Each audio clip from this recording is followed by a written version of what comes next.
David Brooke from Sport 24 joins us in studio to give us a bit of a recap on what happened this weekend. Good morning. Good morning.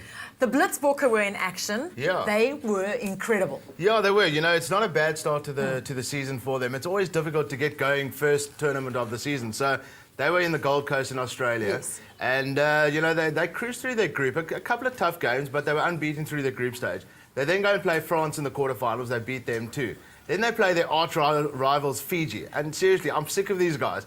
Every single tournament, we seem to play them. Yes, we do. We beat them maybe 1 in every 5 tournaments, but again, Fiji got the better of us. And Fiji then went on to win the tournament. They beat their rivals, New Zealand, in the final. You know, Fiji, I was listening to the commentators, they have stated that they want to get back to the traditional Fijian kind of sevens rugby, yes, where they run the ball from wherever they are on the field. But they're always known for that. They're always known for that, and they're famous for that. And they're the ones that actually created the sevens, you know, extravaganza, if you want to call it that. So we came third, however. We beat the host Australia in the third and fourth playoff. It's the first time they've ever played that third and fourth playoff. It's quite an interesting dynamic that they've added.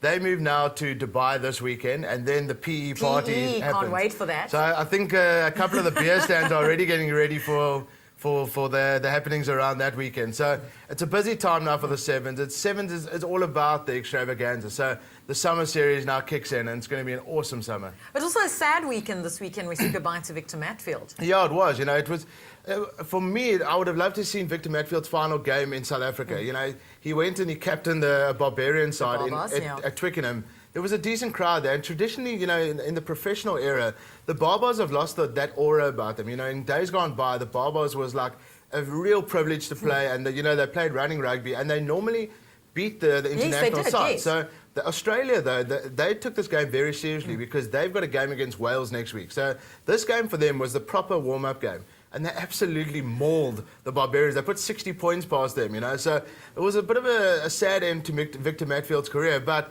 you know, you don't put too much emphasis on the game, but maybe they'll organise some benefit game in South Africa for him to say goodbye to his Bulls fans. Of course, you have to say goodbye. What a great player. Then local football and international football. It was a good one in the knockout this weekend. Wits and Orlando Pirates are going to be contesting the final. Now, they've been back and forth this season with each other, and last week Wits beat them in the league 3-1. So Pirates won't be too confident. You know, Pirates traditionally are a great cup team. So they play Wits in the final. It's going to be an interesting one. Over in England, Man City had the opportunity to go even further ahead, but Liverpool, a lot of Liverpool fans will be thrilled at that performance. It was 1-1 yesterday. They held Man City. Manchester United and Arsenal both drew. Your team Spurs won, so they're looking good for third. They're in third spot at the moment, and they're really fighting for the title. I think this is their year. You never know. I hope so. You know, I've always loved Spurs. Spurs are my second side. And Harry Redknapp's a great manager, and I love his character, even though he's up for tax evasion or something like that. But hopefully he'll get through that. But it's looking very spicy in England at the moment. And the One Day Cup, what's going on there? What happened there? Yeah, well, it's coming up now to the final group stage matches this week. It's a big one. Cobras played the Dolphins on Wednesday, right? The Cobras had a great victory against the Warriors at Newlands on Friday. They won by 6 wickets. Now, I was a bit upset because, you know, I like the Proteas when they come back, and it's nice to play provincial cricket, but I don't find it's necessary when they come into the team at the expense of the young guys that have done the job. You know, so a lot of the Proteas guys weren't in form, and then they walk into the Cobra side and they carry on that bad run of form, and that puts a lot of pressure on the side. Yes. Thankfully for the Cobras, it got them, you know, it didn't mean too much the other night because they beat the Warriors. But I like to see the young guys given a chance, you know. So they play the Dolphins on Wednesday, and if they win, they are top spot, and they go automatically through to the final. Now, it was also a busy golfing weekend at my home club in Johannesburg, Serengeti. It was a great tournament. You know, at one point, Retief Goosen, who hasn't really done much this season, and he looks a bit grey, and you know, he's getting a bit older.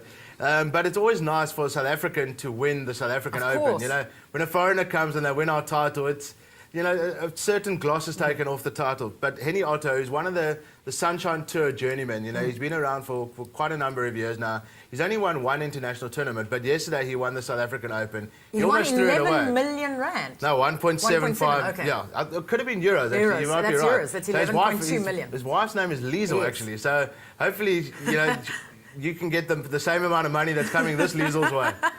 Absolutely. Well, David, thank you so much for giving us an update on the sporting weekend. It's now time to go over to see how clever our youngsters are in the vital Just a Minute Win It quiz. Over to Kia and Kat with that. Stay with eXpresso and SABC3.